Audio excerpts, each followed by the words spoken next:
Welcome. Hello, everyone. Welcome to the International African American Museum Center for Family History podcast. I'm your host, Dr. Shelley Viola Murphy, and I am so thrilled to have you join us today for what promises to be an engaging and insightful discussion. I'd like to give a special welcome to our museum members. The podcast is live streaming right now on StreamYard and YouTube, and also on Facebook and at the museum in Charleston, South Carolina. We're proud to bring you this monthly podcast series held on the third Saturday of each month. This is where we explore topics that bring African American history, genealogy, and culture to life. These conversations are part of our ongoing commitment to connecting communities with their rich and diverse heritage. I'm joined today by Jennifer Randall, the lead archivist and program manager at the Center for Family History at the museum in Charleston. As we move through today's discussion on faith and family, the church's role in ancestry and heritage, we encourage our attendees to participate actively. You do have a chat on the side of your screen. If you have any questions, please type them in the chat box. And if you can, put a Q in front of your question. That will help us spot them quickly. We'll open the floor for a Q&A session at the end of the discussion. So stay tuned for that. Now, let's welcome our distinguished guest. Please take a moment to introduce yourself, share your titles, and a little bit of your history and your roles within your descendant group. Reverend Dr. Khadijah Matin.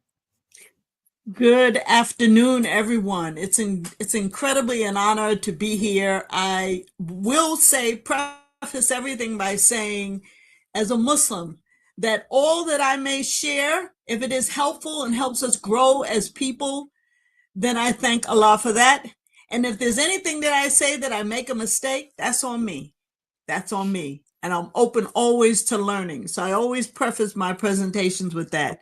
But I am a long-standing member, past national president, past New York chapter president of the Afro-American Historical and Genealogical Society. I'm a past board member and vice president and current member of the Association of Muslim Chaplains. I am a member, the chaplain general of the Society of First African Families in English America, and I am a member of the Sons and Daughters of the U.S. Middle Passage. Who am I?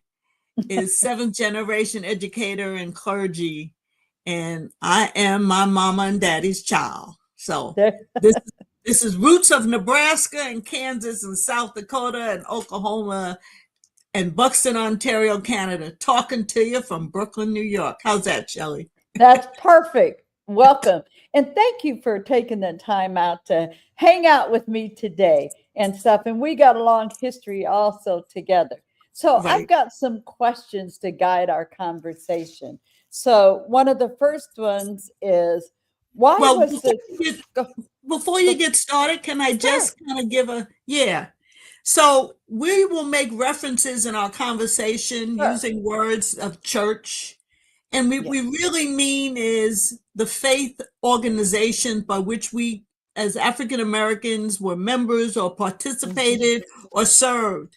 And I do want to say, as someone who has a doctorate in multi-faith studies, that faith has historically served as an anchor of our identity, our ability to be resilient, and it gave our framework of social justice. And often using the phrases the church may denote Christianity, we need to consider the journey of faith encompassed many and continues to encompass many faiths, manifested and spiritual ways of belief and connection. The African traditional religions such as the Akom and the Akan, Islam, Christianity, Judaism, Buddhism, just to name some of them. So I wanted to acknowledge that we are this broader community And so as we do this discussion, we may say the church, but I want our listeners to be aware that we're not limiting to only one spiritual or divine navigation. Awesome. Then you just answered the first question automatically. So let me go on, and I'm going to talk a little bit about people, of course, during slave time. So during the slavery era, what role do you feel the church played for the enslaved and the free African Americans beyond just being a place of worship if they were allowed? Right. So if they were allowed, I had to right, put that ending on there. if they were allowed, the church had a dual kind of relationship.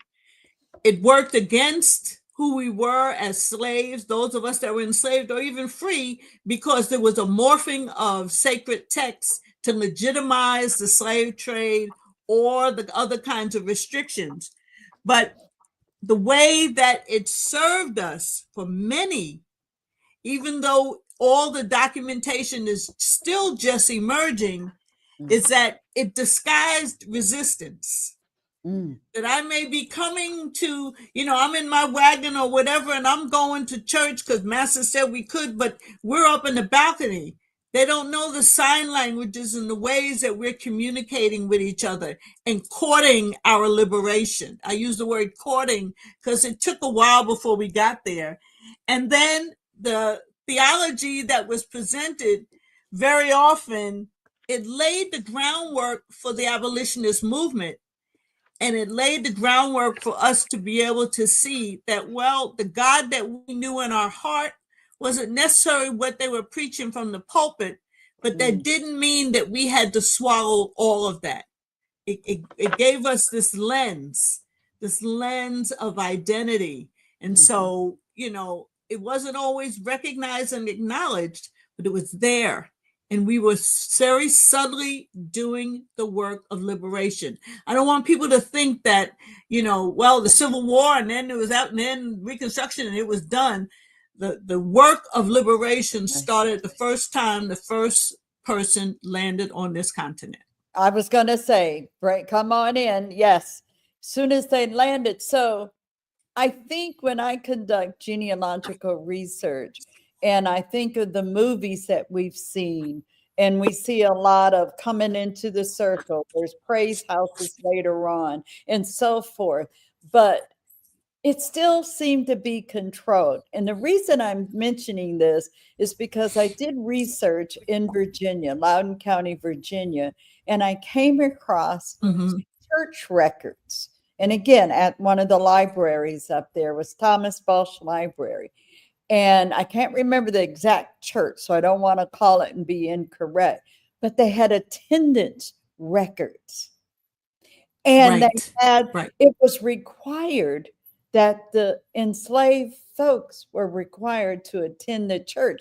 They weren't sitting down there in the pews. They were up in another room, above them. But it was amazing to see the names of those enslaved. And some of them even had last names. So I was very impressed. Well, and that tells us that whatever we're doing with our research, don't go in there with assumptions that we know. Exactly. First of all, and my whole premise about why I like the name Afro-American Historical and Genealogical.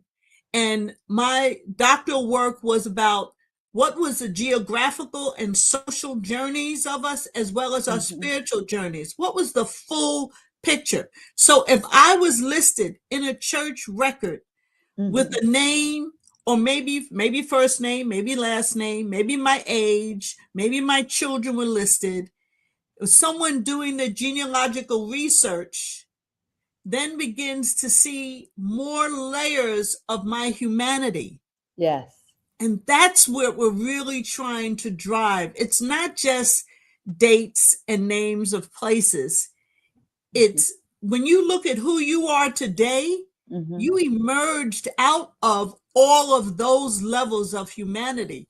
So all the ways that you exist, we did also back then. It's like a combination, and it's a spout we're getting fed, of what came before us. So I appreciate that. And so for the listeners, I also want to acknowledge that we're saying there's church records. You heard There's me church mention records. there are Right. attendance records, you got parish records, but also remember, a lot of records are in the house of the grandmamas and the aunties and the I- cousins. So they're not always in an institution. So just right. remember, it could start from oral history, and then you go finding connecting, supporting factors based on what could have come down for generations. So Well, again, I mentioned about right. attendance records, and stuff.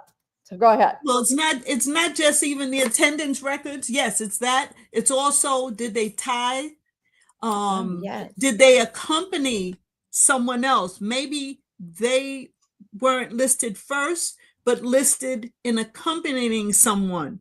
That And came. what we're talking about are records of spiritual lineage. Mm, They're not just, oh well, they went to that church because they had to. Our spirituality didn't stop because we were in a different kind of building. Our spirituality very quietly morphed and continued, but we didn't stop being the African. We didn't stop understanding the oneness of the great being. We didn't stop. That didn't stop. And so when we look at church records, that's spiritual lineage.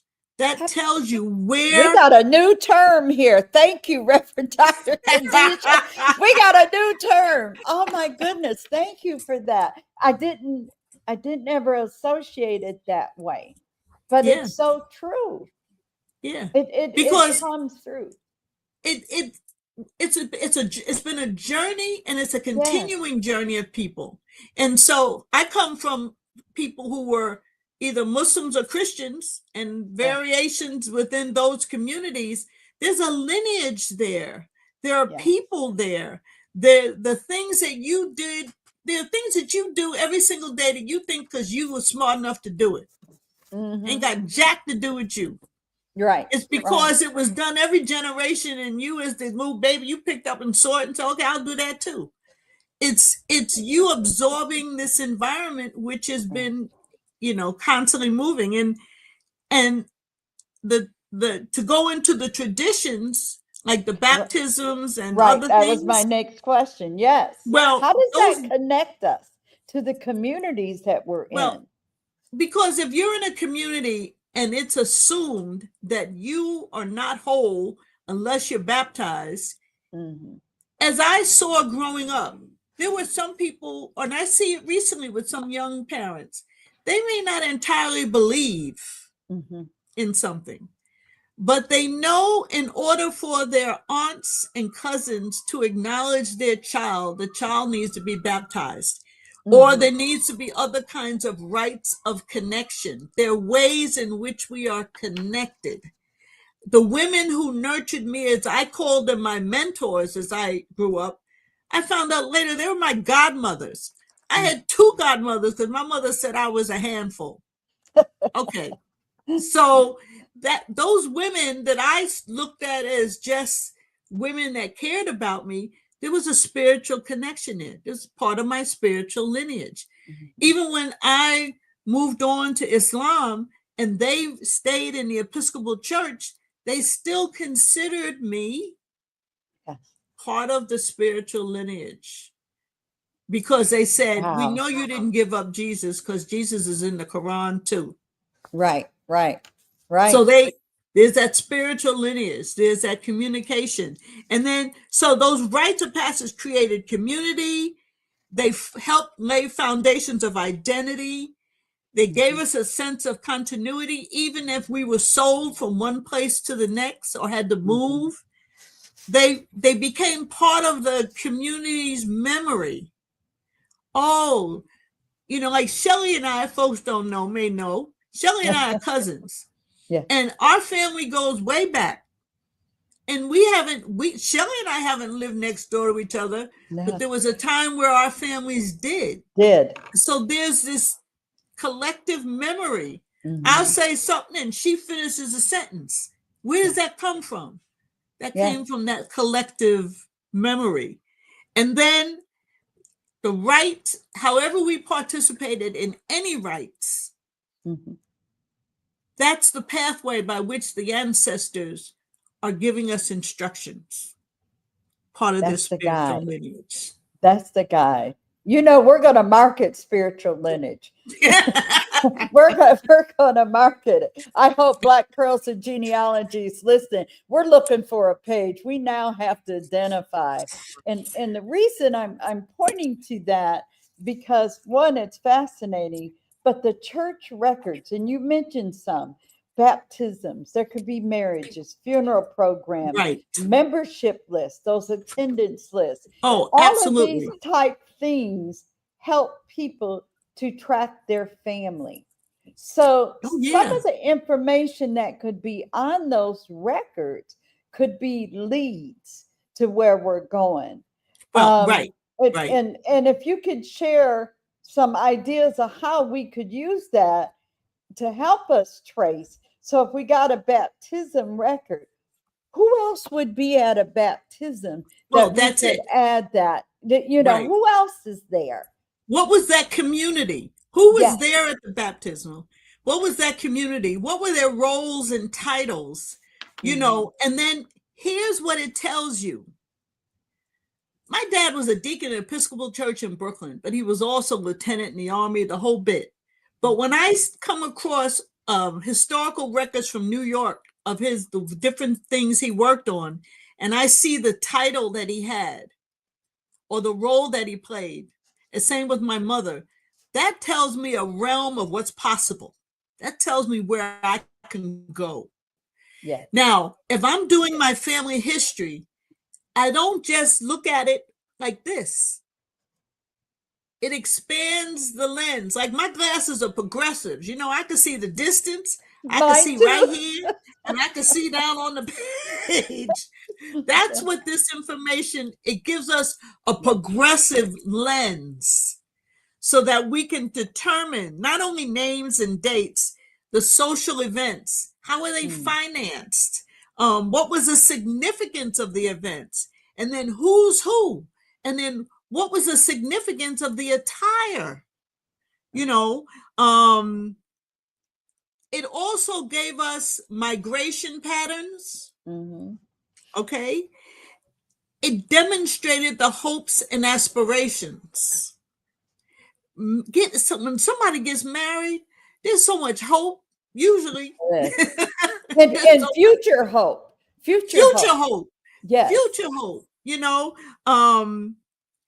the rights, the information we have, the things that we find, it dispels a lot of the myths that we were told in order to keep us not accomplishing. You can't tell me I can't do, okay? Right. You couldn't tell my sons and my daughter to accomplish what they did because they knew what the grandfather, they knew the great-grandfather, they knew about what the great-great-grandparents had accomplished. So when you are doing this research, what you're doing is the ancestors are calling you, please clarify our narrative. Please don't put us in narrow boxes. Right. Narrow boxes is what slave masters did. Yeah. We are not that. That's a form of control. Yes. Right. And we began to get a sense of where we are emotionally and socially, what's important and what we're capable of doing. And then we find out other things. Like, I remember I worked with one woman and she swore her family has always been Catholic. She found out she was Jewish. Really? It changed her whole perspective. Yeah. Oh. You think you know, you don't know. Yeah. It's interesting you say that because I did research on a family, and again, not in the South, but they're end up in the North. Right. And what I found was the Church of the Reorganized Church of the Latter-day Saints. What is that? Wait, I know the Mormons. Wait, did they have a church split? Wait, there's records? and Right. so forth. So again, I went to my Mormon friends and cousins also and said, help me understand. Is this a church split like I know a lot of churches did in the Christian realm as far as what I was exposed to? And so I got information. Yes, there was a church split, but these were free people of color up in Michigan attending the reorganized Church of the Right. Latter-day Saints, and they Right. let Blacks and Native Americans in that church, and they could Right. hold positions where in the regular Mormon church, they were not able to do that. So it was fascinating to understand, wait, first thing, what are they doing? Wait, how are they with the Mormon church? Because I think Family Search, Ancestry, this, that, and the other. And I had to bring it. And in Michigan, and I'm not down south or out west, Right. Right. Well, sometimes, so the lesson for you is yes, it isn't all about the South. My mother was born exactly. in Valentine, Nebraska, and Daddy was Yes, born in Omaha, and they weren't the first ones there. So very often people will, to this day, someone will yeah. say to me, "Oh, you must be from the South." Well, it's No, been a no. while, There like was Black 18. folks in Nebraska. Right. That's what I tell them. I said, well, we left Tennessee. It was about 1840, Yeah, 1850. But we Kansas, Nebraska, South yeah, Dakota, Oklahoma, and then they yes. look at me like that's not possible. I said, well, you see, yeah, it is It's possible. very possible. It's very possible. So that's the value of doing the research is what did I learn and what I teach during when I teach researchers, Mhm. don't go with the lens of Right, because you right, don't know. You don't right. understand the full thing of it. You This don't is the art uh, of asking questions too. art of asking questions. And the other aspect is you're looking at, you yourself may attend a particular church or different faith communities because Mhm, spiritually that's how you flow. And mhm. then if you do more research, you'll discover that you're not the first one in your family who's done the same thing. That there's generations of people Right. who attended different things. Just like Shelley, you and I have generations of people who served in the military. The Absolutely. the things that we do as educators and everything Yeah. else, we're what, 8 generations down? Yeah. The Iroquois of who is some of my family, they say what we do is preparing down 7 generations for Sure. someone 7 generations forward. Sure. So 7 generations before me, somebody saw me coming. They said, "Baby girl, gonna need all the help."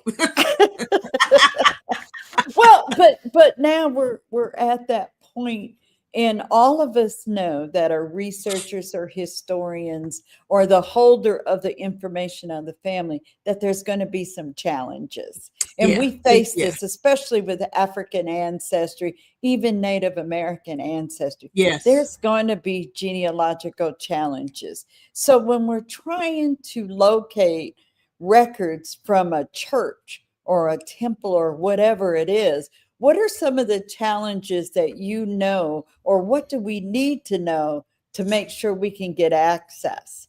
And I've Well, got next yeah, year in 2026, I'm going to have a Jewish professor talking about the Jewish participation during the Revolutionary War, and right. and that with the African American and things. And it was like, well, wait a minute, I didn't even know they were there.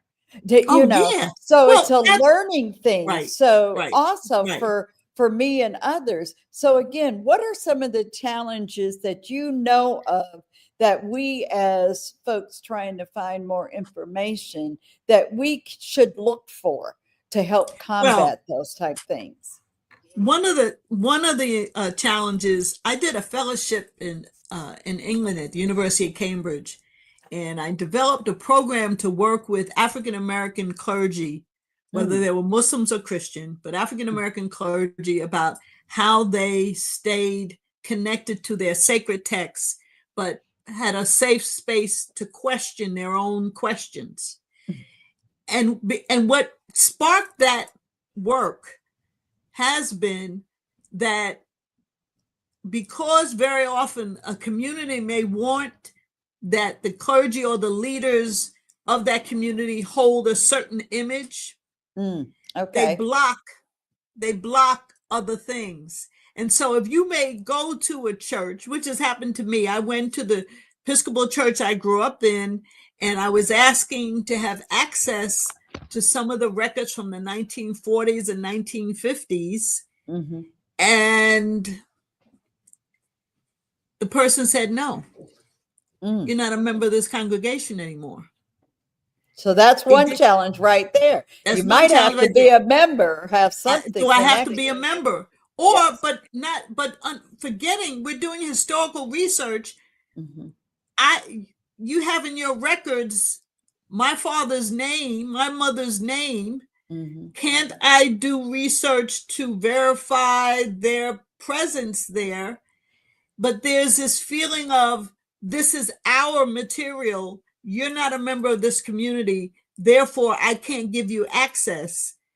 Not understanding the bigger picture about African-American history and genealogical research means that we share the information. So what often happens, you have to go outside of your community, maybe go to a historical society, get some backdoor information. Then often what happens is you have to present it with a white historian, and then the place says, oh, you're legitimate, I'll let you have access. I've heard that. And not just dealing with churches. No, not just dealing with that. That example to everyone here, it ain't just dealing with churches. It's almost every time that you wish to gain access. It's like, and then you find out there was a book written about Black cowboys. Yes. Blacks in the West. It had so much incorrect information, but Black people swallowed it up because this white man wrote it. Right. Now, a lot of that information in that book I had been talking about a decade before, and I had people who I grew up with and people that I worked with telling me that I was a liar. That could not be the story. Yeah. Then a white man comes up and presents it with incorrect dates and names. Oh, I could do a whole book on just the corrections. And someone put in the text, the gatekeepers are the worst. Yes. They so are. He writes this book. And in one of them, he even had a picture of my grandmother. And I said, I said who the grandmother was. And he says, how do I know you're telling the truth? I said, put her picture next to mine and tell me that's not my grandmother. I mean, it's a good thing she's good looking because, that's what I look like. But on this lines of the gatekeepers and so forth, and thank you for that, Valerie, are they protecting the image, or they only want to tell it from their view and not the big view? It could be if your lens says I ain't letting you in, you ain't coming in. Okay. It has nothing to do with, we're going to protect it. No, because if you really wanted the story, the narrative to be told and told well and righteously, you would give the information, or you would give access to the information. Nobody's telling you to take it out. They want to be able to verify so that as we tell our narrative, we're telling it accurately. Now, I do want to say that there were particular denominations or churches that kept very detailed records of African Americans. The African Methodist Episcopal, the AME, AME Zion, Black Baptist conventions, because of their early formations and because of their work around literacy and education and social well-being, they kept records. So they got probably better records than some other churches too. Right. Because the mission was education and social well-being. And they came up with, well, we used to call it a SUSU, but then it became the collective, the early formations of economics, So Tyra said, that's right. Yes, AME in the building. That's right. I was raised AME. Yes. Listen, My father's father, he belonged to an AME for a while. It taught him how to be this entrepreneur, go-getter, politician, fundraiser. He sponsored hundreds of families to homestead in different counties in Nebraska. But what I also want to tell you what he did, because he was the inspector of weights and measures in Omaha. When Jewish vendors came from New York to Omaha and were peddlers in the street, he taught them how to be shopkeepers and gave them the step up. And so when we now, all this is information that somebody gave us access that we verified. I have pieces of journals. So for all of you who are listening, yes, when you go to any institution and you're told no, look at that no as a temporary yes. It's on its way. Figure out what you need to do. Maybe you have to educate that leader. And I've taken the time sometimes to do that. Sometimes you have to say, because sometimes it's not that they don't want you to know about the church information, but you might find out stuff about them. And also, you have to be able to sit down at the table and let them know why you're doing this and what you're going to do with the information for them to share. Because it's not to destroy or to eliminate, it's to educate. It's to educate. And one of the other thoughts is talking about church records. A lot of times, again, you're not going to go to the institution itself, because I remember going up in Jefferson County, Clark County, Virginia, and I was trying to find information about a cemetery, who was the keeper of the cemetery records, because nothing was at the courthouse. It was the lady down the street, y'all. That's right. Up in her house, and I knocked on her door to get the church information. That's right. She has since passed, so I don't know who carried it on since her. Well, and it was in Berryville, West Virginia. Well, listen, when to just say to everyone, no, it's not just in Virginia. I was part of a research team that went up to Sackett Harbor, New York. To get to Sackett Harbor, you take the train to Syracuse and then you drive for another whatever. It's right on the border, okay? Yes. And when I was investigating the Black soldiers who were there after the Spanish-American War, before World War I, because they didn't have any place else to send them. And they were there, but they got married, they had babies, they went to church, they formed a community, they had a band. But where did I find the records? I was brought to 3 different houses, to people's garage and to their basements, and to the firehouse. I don't know why I was at the firehouse, but also in the firehouse.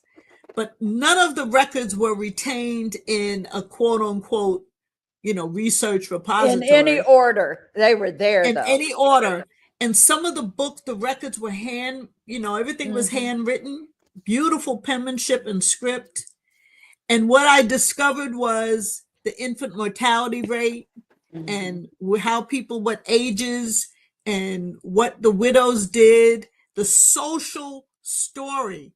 And that's what we're talking about today. Yes. We may have started this conversation saying, when we're doing genealogical research in the church, what are we doing? We are discovering the social story. The whole community. We'll add that to my, what's the other one I said? Spiritual lineage. Yes. It's also the well, and this comes into a normal thing that we do as researchers also. And so there's oral traditions also that are around churches. And so how can oral traditions preserve in church communities, just like they might be in a written record for genealogists? So you have these oral histories, and a lot of time we're doing interviews with people, say centenarians, over 100 years old, and a lot of groups are trying to collect these at the local level. What role does the church can they contribute in that arena of the oral histories? Because you know there's a lot of churches that are 100, 200 years old, and they still are meeting. The same families are still attending those churches, but that Right. oral history might not be captured. So what's a way that we can call this to action to help these local churches? Because say I'm researching a community, I gotta know where the churches are at. Well, so let's go back to my phrase, spiritual Okay. lineage. Let's go back to that, because the stories are Mhm. fiber. It's Mhm. in us. Okay, it's in our bones. It's in us. And the stories that we have, the good ones and the not so good ones, Right. are part of who we are. For me, it is a sacred calling to be aware of. My mother gave me the mantle. She said, you must tell the story. Her mother Mhm. said, you must tell the story, but then you must add so those can be liberated. Mhm. When we are in a faith-based institution, there must be lines drawn from the sacred text that you're following to the importance of telling the story, because the sacred texts are the collection of stories past told. Mm.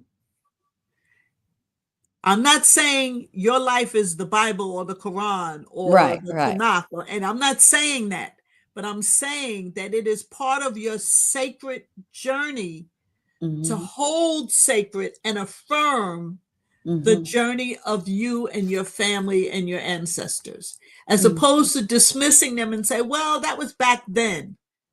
No, Yeah. baby. That's why we Yes. have some of the grief we have now. Yes. Okay. Yes. And if you want to say, well, the young folks don't want to come to the church, well, what are you providing for them? If you're only telling them what they should not do, have you told them the wonderful things we have done? Have you told them in a context that that story is part Yes. of the building of the compassion gene, the Mhm. forgiving gene, the Mhm. empathetic gene, Selflessness. the Yes. selflessness, all of Yes. those, the resilience. You think, oh my God, this is the end of the world. Girl, it ain't the end of the world. It's not the end of the world. No. It's not. Shelley, you just gonna have to forgive me for a minute. Okay. In 2019, my daughter passed away due to cancer. Right. She said to me, Mommy, do you tell our stories?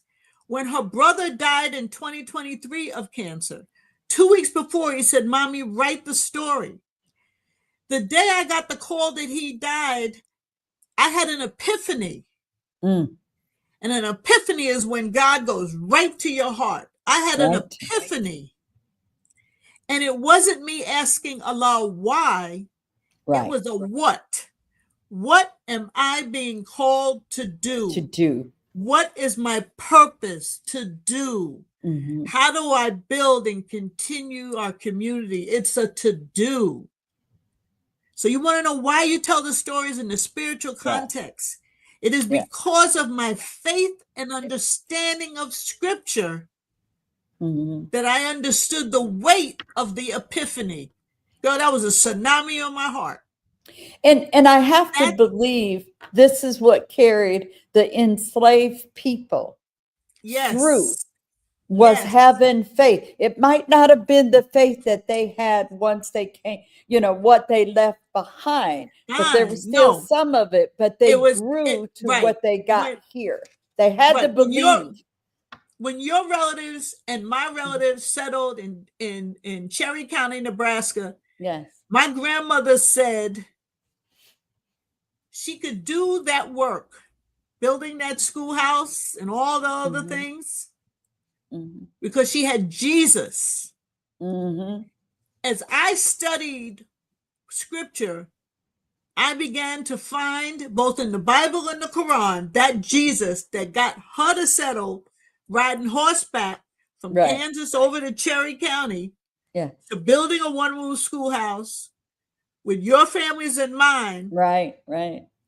right? Yes. Yes. Because they had that faith that they It could, is and they what to spoke do. It is the and what what to to do, what do. you just said. And again, we're going to get that in oral tradition. It might not be on Exactly. a piece of paper, but those traditions are so critical. So to That the oral audience, tradition, right? yeah, And also understanding why you do certain things. yes, Your church may have a custom, but do Mhm. you know why? Here, I'll tell a light joke because we can always use a joke, right? Okay, yes, so so when I first got married, and I'm cooking dinner, right? hmm And I would take the pot, and I was making roast beef. hmm Yeah, people, we're cattle people. We ain't vegetarian. I was taking roast beef, hmm and I would cut the roast beef in half and then put it in the pot. right, And I did that because I thought that's what you had to do to cook a roast beef. You had to cut it in half and then put it in the pot.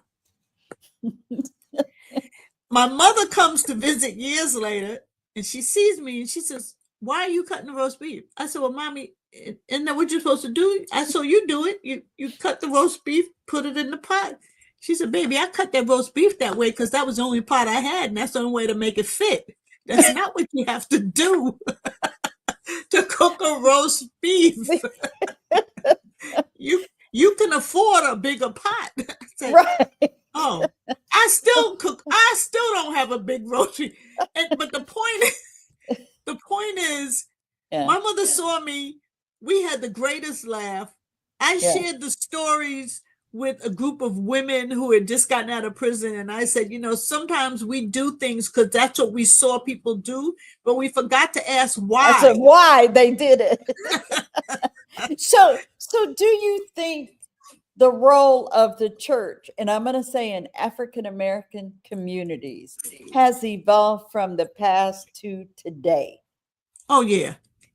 Yeah. And again, Well, it's anything that we're talking about today, folks, realize they could also connect to additional information that could lead you to a source, or I'm not going to say a document, but to a source of information. So how now do you see that role? How have they evolved? they've evolved, I think. For those churches that realize if they wanted to keep the doors open and have people show up, Mm-hmm. they needed to evolve in ways that the community was changing as well. And so one example might be, I remember the hymnal. I still have the hymnal when I was made confirmation at 14. Mm-hmm. And years later, I went back to that church to a friend's funeral, and the hymnal had changed. Oh, It was the same, some of the same songs, but the way it looked changed. mm-hmm. The pictures were different. The phrasing was different. The whole style of the book was, you can hold this. You can be accessible. So one of the ways that some Mm-hmm. places, even in mosques, are realizing they have to make it accessible, make people want to come. In the Mm-hmm. mosque, not all of us can pray or do our prayers on the floor anymore because we get down Mm-hmm. there, we can't get back up. More, Yes. you think I'm joking? More and No. more mosques now have beautiful, not just any old kind of chair, but beautiful chairs Mm-hmm. for men and Mm-hmm. women to sit and still make their prayer, making it accessible. Because it's really about the prayer. It's really about the prayer. Yeah. The political role, the social justice advocacy, being more involved, not just saying, "Oh, that's politics, that's got nothing to do to us." No, that's got a lot of us. And remember, how did abolition and how did all those other in the civil rights movement, we kind of set that down for a minute. Many are now picking that mantle back up in a much more realistic way. Community empowerment and strengthening and development. Churches are building communities, houses. Churches are opening up schools. Churches are creating senior living facilities that are not old folks' homes that smell I bad, love it. but I places love that it. creating that collective community. And just for the record, Shelley, I told my children, don't put me in none of them places. But anyway, the churches are realizing their role because we're Now, if living it's a longer. condo in Hawaii, they can put me in. Hey, well, that's different, But the point is, we're living longer. So our Yes. role as It's going to faith-based change. institutions has to be accountable to that. And Mm-hmm. then the whole idea of childcare and food banks and after school programs, we did it in the 50s and 60s, 60s. and then we kind of waned a little bit. Well, it's resurging, it's evolving. And the way that we keep the people connected is that we keep the stories real and connected, and we don't pass judgment. If a young mother comes into the church because she knows she needs to be in church, and what she got on ain't the best thing to wear to church, and her kids got on what she thought was the best she could pull together, we don't pass judgment. Mm-hmm. Rather, we welcome. And then we ask, how may we support you, not Right. tell you what to do? And it's the same in the mosque and in the shul and everywhere else. It's how do we as a community institution embrace those that need, but also keep the hearts of the wealthy and the more well-to-do from hardening. Yes. You know. So go ahead. Go ahead. No, Is this another way to engage a next generation based on the things? Because even doing genealogy research, we're always looking to pass this on, but we need someone to pass it on that's going to do. And you have to make it something that, I can try that. When I did a session with some Girl Scouts years ago, they were talking about quilts, and they thought they had to sew and do all this stuff. And I came in with packets of Post-its and oak tag. And I said, we're going to make a paper quilt of your family history. And I had them write whatever they knew, whatever they thought they knew, whatever. There was no judgment. And then I said, now put it on the posters. Now put the posters on your oak tag. Now let's tape them in place. Make sure they stay there. I said, that's your first quilt. Yes. That's the first quilt. You heard it here. Great activity. Yes.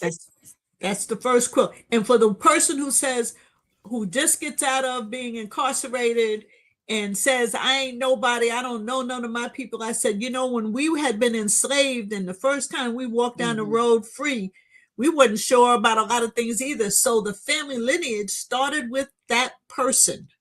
So your story starts with you. So I think we should be given the message, and I'm going to ask you, why is it important for families to document and share their own faith stories and traditions? Yes, I can find the uncle, the aunties, the grandfather, but what about sharing the family faith story? Right. Yes. My doctorate, that was my doctorate. It was the family faith. Yeah. It was the family faith history. What was that journey? We knew geographically where we went and who we are, and we got the names and dates. But what was the spirit that was moving through us, and how did it show up? And you discover that you were all the different traditions that you had, all the different customs. You may have went to different churches.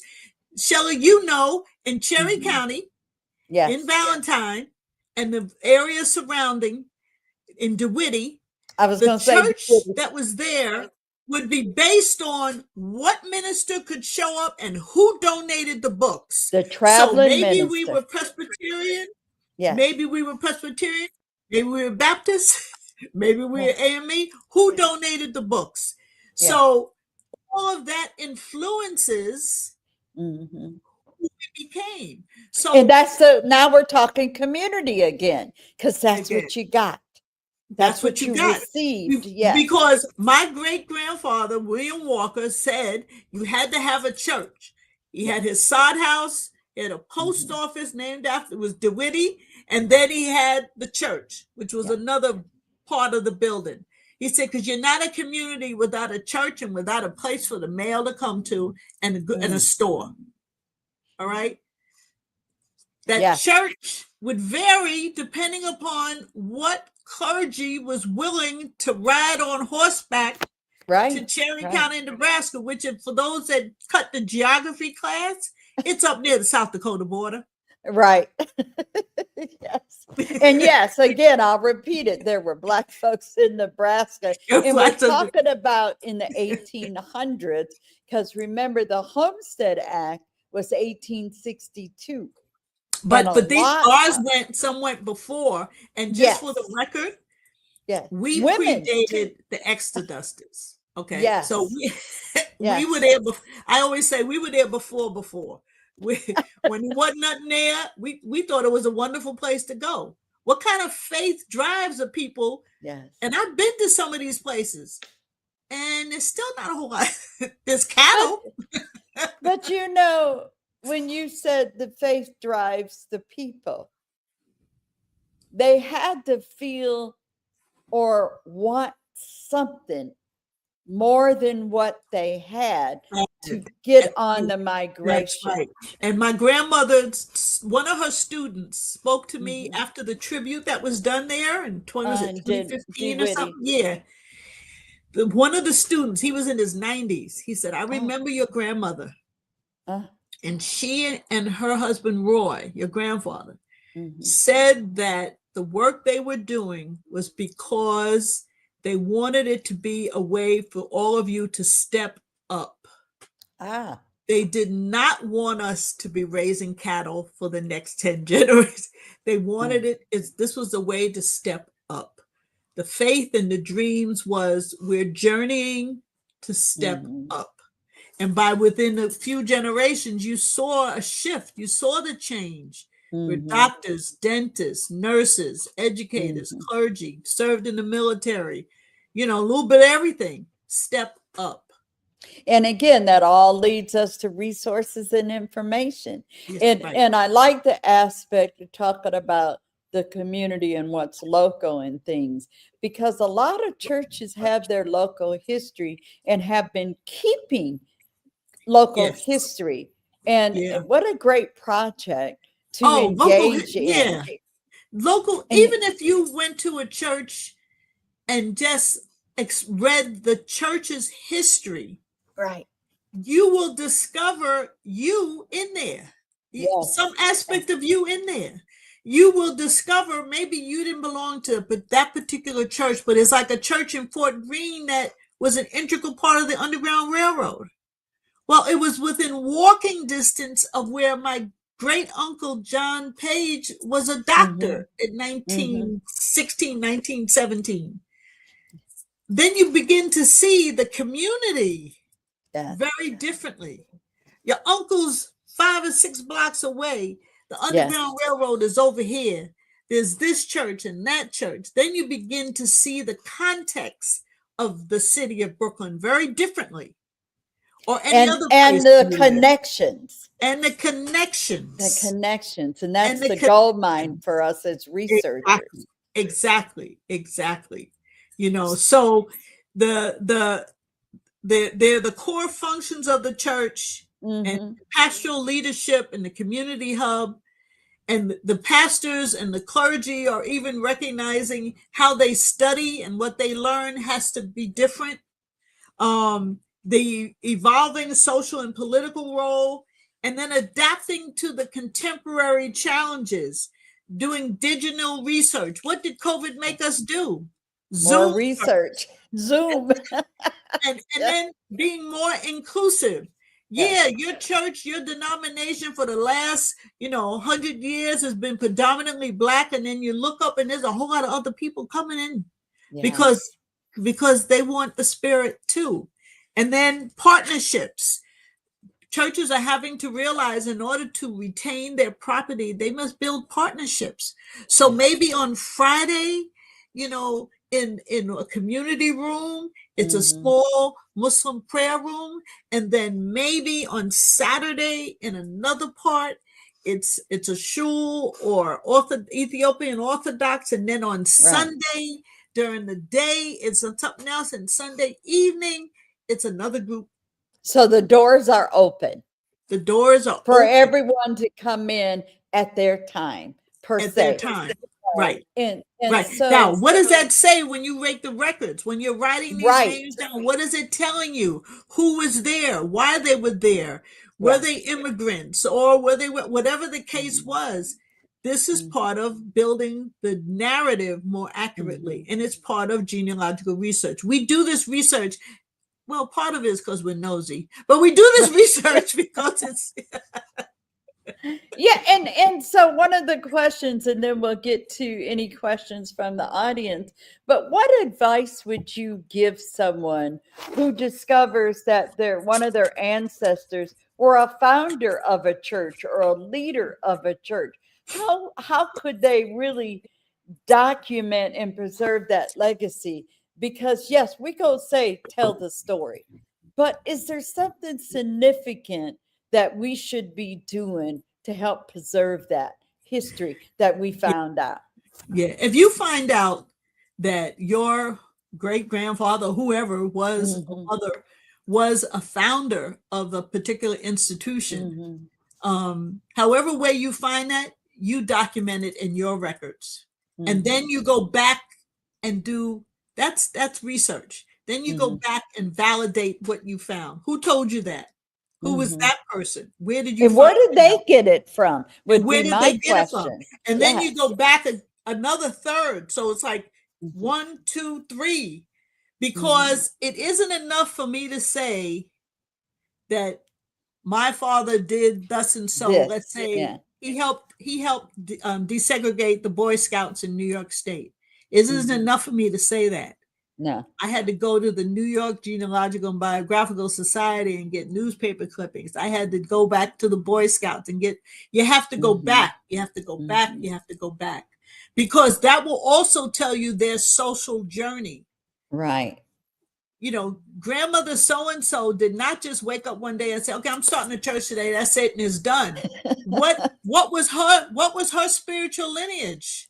What was her social journey? What was her Hmm. geographical journey?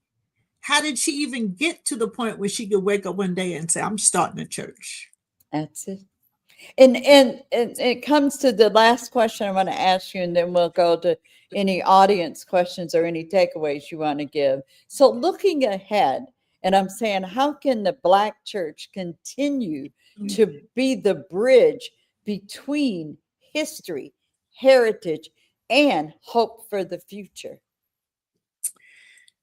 That's a Stop big acting one. like, yeah, that's a big one. But I think the most important thing for any institution in the African American community, or any Hmm. institution that serves African Americans, you need Hmm. to stay relevant, and Mm. you need to stay in touch.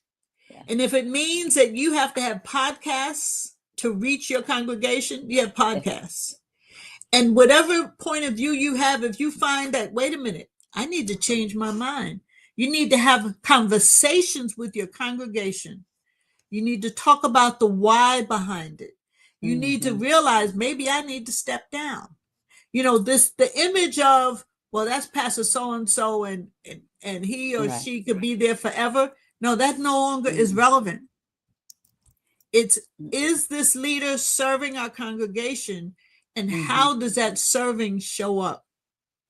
And what are the values and principles Hmm. and missions that are evolving out of what we do? Hmm. And how do we contribute to the community as a viable civic society? Do we pay Yes. our taxes? Are we paying our mortgage on time? Our water bill? Hmm. Is the roof done? What's the business of the institution? Hmm. And how are we carrying that out within a righteous way? And That's also, what how we are we need helping to each other explore. collectively? I How are think we is helping each another other collectively? important, because when I come into a new Exactly. community that I'm researching, I'm looking for the courthouse, I'm looking for the churches, I'm looking for the That's right. cemetery, then I'm looking for the That's right. schools, because this Right. is what is built around. And back Well, and in the colonial time, the first thing going up was not a school and houses, it was the church. it was a church. And so Yes. what does that mean? And then in those communities that didn't Yeah. build a church, or maybe couldn't, had to Mhm. hide their faith, it didn't mean it Correct. wasn't taking place. How did it show up? What did we need to Yes. do? But just like great grandfather Walker said, you ain't a community without a place for your mail to come to, Right. and a place to live, and a church. Now Yes. that church also my grandmother and her sister built this one-room schoolhouse, which was still being used up until fairly Mhm. recent. So what Mhm. does that say? You know, what was Right. important to a community? Yeah. And So they are gathering places, and at gathering places, places, yep, also information gets shared it's and passed shared. on. That's And it. again, for us, this is it. Yeah, this is what we want to Well, hear. let me say this. Yeah, we Mhm. have, after church service, and then Right. you go to the community room, and you have chicken dinners. Yes. That's what that's where the business took place. That's where Yes. the information got shared. Yes. That's where you Yes. found out who was sick and who was getting better. That's where Yes. you found out the stories of the community. Hmm. So let's go back and look again. Wait a minute. We're not just getting together, because we baking Right. cake. No, what was the purpose in that? You Yes. see, if and I'll use a if Massa saw us gathering and we was just having chicken and cake, Massa didn't think we wasn't doing nothing. What Massa That's didn't right. understand was that we were planning the next group was going to leave across the Tennessee River on a flatboat. But see, Massa Yes. didn't know that. Massa thought we was just having fried chicken and cake. Great way to end this. What is your number one takeaway? And then we'll go to audience, and Jennifer can grab any questions that might be coming if there is any. But what would be the one thing we've talked now for about an hour? What would be the one thing you would want the audience or people listening to this recording to walk away with when we talked about, faith, history, the church, whatever? What is the one takeaway you would tell somebody or want someone to know? Whatever it is, or however you believe in a Mhm. greater being than you, consider that accurately knowing your family history is part of that sacred journey. Mm. It is not separate. It is It's the essential. path. It's Yes. the path. Okay. Jennifer, is there any questions that Dr. Khadijah Matin can respond to? What types of church records should someone doing research looking forward, per se, look towards? And I think Look, we mentioned them we earlier. mentioned the baptism Yes. records, the marriage records, the funeral records, the cemetery Yes. records, the financial record, the leadership records. Who were the deacons? Memberships. Membership. Who were the Yes. deacons or deaconess? What were the community organizations they Hmm. supported? Don't dismiss anything. All of it is relevant. And don't think that you're not, well, I don't think my uncle belonged to that, so I'm going to ignore it. No, read it. Hmm. It's going to give you the social context. And then you may find out how Uncle John married Susan because he met her at. So don't dismiss any of the material, but be patient, Hmm. read it carefully, and don't read it within your social lens now. Right. Right. You got to set yourself back in time to That's it. understand, because what we know now was not what they knew then. Exactly. And also, if Hmm. you're doing research on any time period, any location, Yes. please read general historical books. Don't act Hmm. like you know just because your folks are from there. Yes. No, you don't know. As my mother would say, you don't know Jack. Let me introduce you. Yes. Yes. I'm Jack's wife. I'm that's right. I'm Jack's wife. And And and that's yes, so Terry just put in notes from Quaker Quaker meeting meetings. The minutes. same thing. The sermons, the Yes. notes from the meetings, all of the documentation, but it's not all historical. If you got to start today and work back, that's fine. But Yeah. what else is going on in that particular town? Was there a Hmm. flood? Was there fires? We all Hmm. know about those things. So be open to the geography, the spiritual geography, the Hmm. social geography, the political geography of any particular time period that you're looking at. Oh, what a great segment. Jennifer, any other questions? I'm not seeing any other Anything? question. No, And she said no. And so no, ma'am. Reverend Dr. Khadijah Matin, I want to thank you and appreciate the time you gave us today. And I also want to thank all that joined us today for the podcast with the International African American Museum. A heartfelt thank you to the guest, as in Dr. Khadijah Matin, for sharing your invaluable knowledge, perspectives, and of course, the dedication to preserving the history of your work that you do within the church and the faith. And we learned a new term today. Your work is not only inspiring, but you know what? It's crucial to ensuring that these stories are remembered and celebrated. To the viewers and the listeners, whether you joined us on StreamYard or YouTube or in person, we appreciate your time and engagement. Your participation is what makes this podcast such a meaningful experience. And so we hope everybody has gotten something to take away to help further their research. So as we wrap up right now, a quick reminder, our next podcast will air live Saturday, December the 20th at 1 p.m. Eastern Standard Time. And it will be the discussion of teaching truth, how the International African American Museum brings history to life, with Dr. Felice Knight and Brandon Reed. So mark your calendars and join us for another enriching conversation. Stay tuned to our social media channels and website for updates on topics and guests. And if you have a topic of suggestion, please let us know. So, again, until next time, keep exploring, keep asking questions, and keep connecting with your history. From all of us at the International African American Museum's Center for Family History, take care and have a wonderful day. Thank you again, Khadijah, and hold on.